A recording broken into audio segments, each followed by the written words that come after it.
ನನ್ನೆಲ್ಲ ಯೂಟ್ಯೂಬ್ ವೀಕ್ಷಕ ಸ್ನೇಹಿತರಿಗೆ ನಿಮ್ಮ ಸುಪ್ರಿಯಾ ಶಿವಮೂರ್ತಿ ಗೌಡ ಮಾಡುವ ನಮಸ್ಕಾರಗಳು. ಎಲ್ಲರೂ ಹೇಗಿದ್ದೀರಿ? ಚೆನ್ನಾಗಿದ್ದೀರಾ ಅಂತ ಭಾವಿಸ್ತಾ ರಾಮಾಯಣದ 77ನೇ ಭಾಗವನ್ನು ನಾನೀಗ ಪ್ರಾರಂಭಿಸ್ತಾ ಇದ್ದೀನಿ ಸ್ನೇಹಿತರೆ.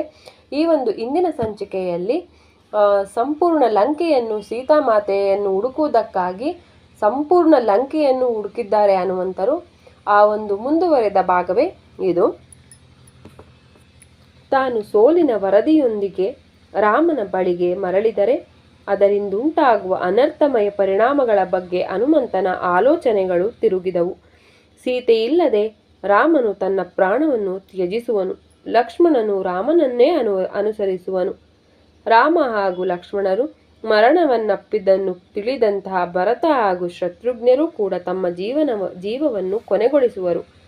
4 ಪುತ್ರರನ್ನು ಕಳೆದುಕೊಂಡ 3 ತಾಯಂದಿರು ಸೊರಗಿ ಖಂಡಿತವಾಗಿ ಸಾವನ್ನಪ್ಪುವರು. ಸುಗ್ರೀವ, ಅಂಗದ ಹಾಗೂ ಇತರ ಕೋತಿಗಳು ಅವಮಾನದಿಂದಾಗಿ ಮತ್ತು ತಮ್ಮ ವಿಫಲತೆಯ ಕಾರಣದಿಂದಾಗಿ ಪ್ರಾಣತ್ಯಾಗ ಮಾಡುವರು. ಆದ್ದರಿಂದ ನಾನು ಕಿಷ್ಕಿಂಧೆಗೆ ಮರಳಿ ಹೋಗಬಾರದು. ನಾನು ಆತ್ಮಹತ್ಯೆ ಮಾಡಿಕೊಳ್ಳಬೇಕು ಅಥವಾ ನನ್ನ ಉಳಿದ ಜೀವನವನ್ನು ಏಕಾಂಗಿಯಾಗಿ ಕಳೆಯಬೇಕೆಂದು ಯೋಚಿಸತೊಡಗಿದರು.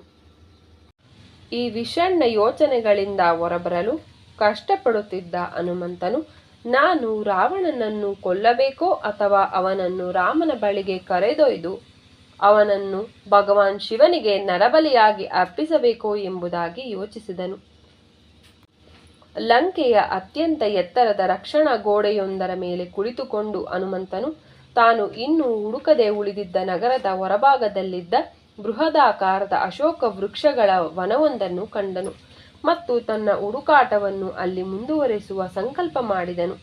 ಮೊದಲು ರಾಮನಿಗೆ, ನಂತರ ಲಕ್ಷ್ಮಣನಿಗೆ ಹಾಗೂ ಪ್ರಮುಖ ದೇವತೆಗಳಿಗೆ ತನ್ನ ನಮಸ್ಕಾರವನ್ನರ್ಪಿಸಿದ ಅವನು ರಕ್ಷಣಾ ಗೋಡೆಯಿಂದ ಅಶೋಕವನದೊಳಗೆ ಜಿಗಿದನು.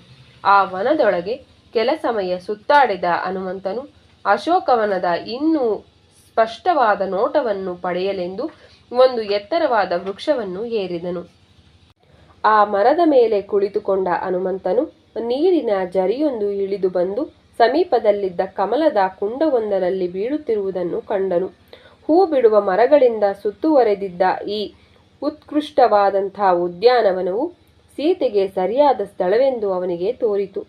ಸೀತೆಯು ತನ್ನ ಪ್ರಾತಃ ಕಾಲದ ಸ್ನಾನವನ್ನು ಮಾಡಲು ಹಾಗೂ ಪೂಜಾ ಕಾರ್ಯಕ್ರಮಗಳನ್ನು ಕೈಗೊಳ್ಳಲು ಅಲ್ಲಿಗೆ ಬರಬಹುದೆಂಬ ಆಕಾಂಕ್ಷೆಯಿಂದ ಹನುಮಂತನು ಆ ಮರದ ಮೇಲೆಯೇ ಕುಳಿಯಲು ನಿರ್ಧರಿಸಿದನು. ಮತ್ತೊಂದು ದಿಕ್ಕಿನಲ್ಲಿ ದೃಷ್ಟಿ ಹಾಯಿಸಿದ ಅವನು ಹತ್ತಿರದ ಒಂದು ಉದ್ಯಾನವನದಲ್ಲಿ 1000 ಕಂಬಗಳ ಅತ್ಯುನ್ನತವಾದ ದೇವಸ್ಥಾನವೊಂದನ್ನು ಕಂಡನು.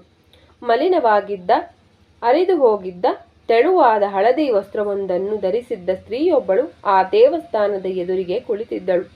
ಉಪವಾಸದಿಂದ ಸೊರಗಿರುವಂತೆ ಕಾಣುತ್ತಿದ್ದ ಅವಳು ವೇದನೆಯಿಂದ ಮತ್ತೆ ಮತ್ತೆ ನಿಟ್ಟುಸಿರು ಬಿಡುತ್ತಿದ್ದಳು. ಅವಳ ಮುಖವು ಕಂಬನಿಯಿಂದ ತೊಯ್ದಿದ್ದು ಅವಳು ವ್ಯಾಕುಲತೆಗೆ ಹಾಗೂ ಬಳಲಿಕೆಯನ್ನು ತೋರ್ಪಡಿಸುತ್ತಿದ್ದರೂ ದೈವಿ ತೇಜಸ್ಸಿನಿಂದ ಹೊಳೆಯುತ್ತಿದ್ದ ಅವಳು ಧೂಮದಿಂದ ಆವೃತವಾಗಿರುವ ಅಗ್ನಿಯಂತೆ ಅನೇಕ ರಾಕ್ಷಸಿಯರಿಂದ ಸುತ್ತುವರಿಯಲ್ಪಟ್ಟಿದ್ದಳು. ರಾವಣನಿಂದ ಹಿಂದೆ ಅಪಹೃತಳಾಗಿದ್ದ ಸ್ತ್ರೀ ಅವಳೇ ಎಂದು ಹನುಮಂತನು ಗುರುತಿಸಿದನು. ಹಾಗೆಯೇ ಅವಳು ಧರಿಸಿದ್ದ ಆಭರಣಗಳು ರಾಮನ ವಿವರಣೆಯನ್ನು ಹೋಲುತ್ತಿರುವುದನ್ನು ಅವನು ಕಂಡನು. ಅವಳ ಪೂರ್ಣ ಚಂದಿರನಂತಿದ್ದ ಮುಖವನ್ನು, ಅವಳ ಸುಂದರ ಹುಬ್ಬುಗಳನ್ನು, ಅವಳ ಮಿಂಚುತ್ತಿದ್ದ ಕೆಂಪು ತುಟಿಗಳನ್ನು, ಅವಳ ತೆಳ್ಳನೆಯ ನಡುವನ್ನು, ಅವಳ ಕಮಲದ ದಳದಂತಿದ್ದಂತಹ ಕಣ್ಣುಗಳನ್ನು ಮತ್ತು ಸೂಕ್ಷ್ಮ ಹಾಗೂ ಸಮಪ್ರಮಾಣದ ಕೈಕಾಲುಗಳನ್ನು ನೋಡಿದಂತಹ ಹನುಮಂತನು ಅವಳೇ ಸೀತೆ ಇರಬೇಕೆಂದು ನಿರ್ಧರಿಸಿದನು. ಅವಳು ರತಿಯಂತೆ ಸುಂದರವಾಗಿದ್ದರೂ ತಪಸ್ಸನ್ನಾಚರಿಸುತ್ತಿರುವ ತಪಸ್ವಿನಿಯಂತೆ ನೆಲದ ಮೇಲೆ ಕುಳಿತಿದ್ದಳು. ಅತ್ಯಂತ ತೇಜೋಮಯವಾಗಿ ಕಾಣುತ್ತಿದ್ದರೂ ತೀವ್ರವಾದ ವೇದನೆಯನ್ನು ಅನುಭವಿಸುತ್ತಿದ್ದ ಸೀತೆಯು ಅಪಾರ್ಥ ಮಾಡಿಕೊಂಡಿರುವ ಶ್ಲೋಕದಂತೆ, ಪೋಲು ಮಾಡಲಾಗಿರುವಂತಹ ಧನದಂತೆ, ನಾಶವಾಗಿರುವ ನಂಬಿಕೆಯಂತೆ, ನಿರಾಶೆಗೊಂಡಿರುವ ಆಸೆಯಂತೆ, ತಡೆಯೊಡ್ಡಲಾಗಿರುವ ಆದರ್ಶದಂತೆ, ಭ್ರಷ್ಟವಾಗಿರುವ ಬುದ್ಧಿಯಂತೆ ಮತ್ತು ಕಳಂಕಿತವಾಗಿರುವ ಕೀರ್ತಿಯಂತೆ ಕಂಡುಬಂದಳು. ಹನುಮಂತನು ಯೋಚಿಸತೊಡಗಿದನು. ರಾಮನ ಪ್ರಾಣಪ್ರಿಯೆ ಇವಳೇ ಆಗಿರಬೇಕು.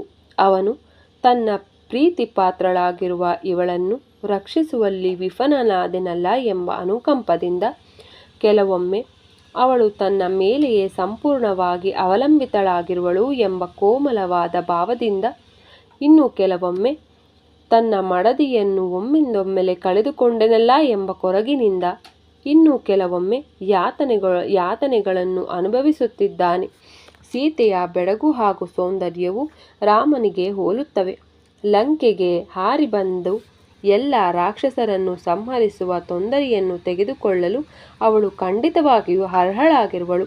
ವಾಸ್ತವದಲ್ಲಿ ತಕ್ಕಡಿಯಲ್ಲಿ ಒಂದು ಕಡೆಯಲ್ಲಿ ಸೀತೆಯನ್ನು ಕೂರಿಸಿ ಇನ್ನೊಂದರಲ್ಲಿ ತ್ರಿಲೋಕಗಳ ಸಾರ್ವಭೌಮತ್ವವನ್ನು ಇರಿಸಿದರೆ ಅದು ಅವಳ ಮೌಲ್ಯದ ಕೆಲ ಕಣಗಳಿಗೂ ಸಮಾನವಾಗುವುದಿಲ್ಲ. ಅವಳು ರಾವಣನ ಕೈಯಲ್ಲಿ ಬಳಲುತ್ತಿರುವುದನ್ನು ನೋಡಲಾಗುತ್ತಿಲ್ಲ. ಆದರೂ ರಾಮನ ಯೋಚನೆಗಳಲ್ಲಿ ಲೀನಳಾಗಿರುವ ಅವಳು ತನ್ನ ಬಾಹ್ಯ ಕಷ್ಟಗಳನ್ನು ಗ್ರಹಿಸುತ್ತಿಲ್ಲವೆಂದು ನನಗೆ ತಿಳಿದಿದೆ.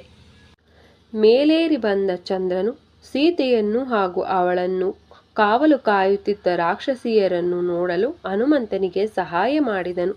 ಕೆಲ ರಾಕ್ಷಸಿಯರು ಕೇವಲ ಒಂದೇ ಕಣ್ಣನ್ನು ಅಥವಾ ಒಂದೇ ಕಿವಿಯನ್ನು ಹೊಂದಿದ್ದರೆ, ಒಬ್ಬಳು ತನ್ನ ದೇಹದ ಮೇಲೆಲ್ಲ ಕಿವಿಗಳನ್ನು ಹೊಂದಿದ್ದಳು, ಮತ್ತೊಬ್ಬಳು ತನ್ನ ಮೂಗನ್ನು ತನ್ನ ಹಣೆಯ ಮಧ್ಯಭಾಗದಲ್ಲಿ ಹೊಂದಿದ್ದಳು. ಕೆಲವಳು ಬೊಕ್ಕತಲೆಯವಳಾಗಿದ್ದಳು, ಕೆಲವಳು ಕುಬ್ಜಳಾಗಿದ್ದಳು, ಕೆಲವಳು ಗೂನು ಬೆನ್ನಿನವಳಾಗಿದ್ದಳು. ಕೆಲವರ ತುಟಿಗಳು ಗಲ್ಲದವರೆಗೂ ಜೋತು ಬಿದ್ದಿದ್ದವು. ಕೆಲವರ ತಲೆಗಳು ಹಂದಿಗಳನ್ನು, ಜಿಂಕೆಗಳನ್ನು, ಒಂಟೆಗಳನ್ನು, ಹುಲಿಗಳನ್ನು ಅಥವಾ ಕುದುರೆಗಳನ್ನು ಹೋಲುವಂತಿದ್ದವು. ಇನ್ನು ಕೆಲವರು ಒಂದೇ ಕೈ ಅಥವಾ ಒಂದೇ ಕಾಲನ್ನು ಹೊಂದಿದವರಾಗಿದ್ದರು ಮತ್ತು ಇತರರ ತಲೆಗಳು ಕಂಬದನಂತೆ ಅವರ ದೇಹದೊಳಗೆ ಹುದುಗಿ ಹೋಗಿದ್ದವು. ಅನೇಕರ ದೇಹಗಳ ಮೇಲೆ ರಕ್ತ ಹಾಗೂ ಮಾಂಸವು ಲೇಪಿತವಾಗಿದ್ದವು. ಸೀತೆಯನ್ನು ಕಂಡುಹಿಡಿಯುವಲ್ಲಿ ಸಫಲನಾದ ಹನುಮಂತನು ಆನಂದ ಬಾಷ್ಪವನ್ನು ಸುರಿಸಿದನು. ಅಶೋಕ ವೃಕ್ಷದ ಮೇಲೆಯೇ ಅಡಗಿಕೊಂಡು ಕುಳಿತಿದ್ದ ಅವನು ಅವಳನ್ನೇ ನೋಡುತ್ತಾ ರಾತ್ರಿಯನ್ನು ಕಳೆದನು. ಸ್ನೇಹಿತರೆ, ರಾಮಾಯಣದ 77ನೇ ಭಾಗದಲ್ಲಿ ಇಷ್ಟು ದಿವಸ ಕಷ್ಟಪಟ್ಟು ಲಂಕೆಗೆ ಬಂದಂತಹ ಹನುಮಂತರು ಲಂಕೆಯಲ್ಲಿ ಸಂಪೂರ್ಣ ಲಂಕೆಯನ್ನು ಶೋಧಿಸಿದ ಬಳಿಕ ಈ ಒಂದು ಸಂಚಿಕೆಯಲ್ಲಿ ಹನುಮಂತರಿಗೆ ಸೀತೆಯನ್ನು ಕಂಡುಹಿಡಿದಿದ್ದಾರೆ. ನಾಳಿನ ಸಂಚಿಕೆಯಲ್ಲಿ ಏನಾಯಿತು ಅನ್ನೋದನ್ನು ನೋಡೋಣ. ಮುಂದಿನ ಸಂಚಿಕೆಯಲ್ಲಿ ಭೇಟಿಯಾಗ್ತೀನಿ. ನಿಮ್ಮೆಲ್ಲರಿಗೂ ನನ್ನ ನಮಸ್ಕಾರ. ಜೈ ಶ್ರೀರಾಮ್.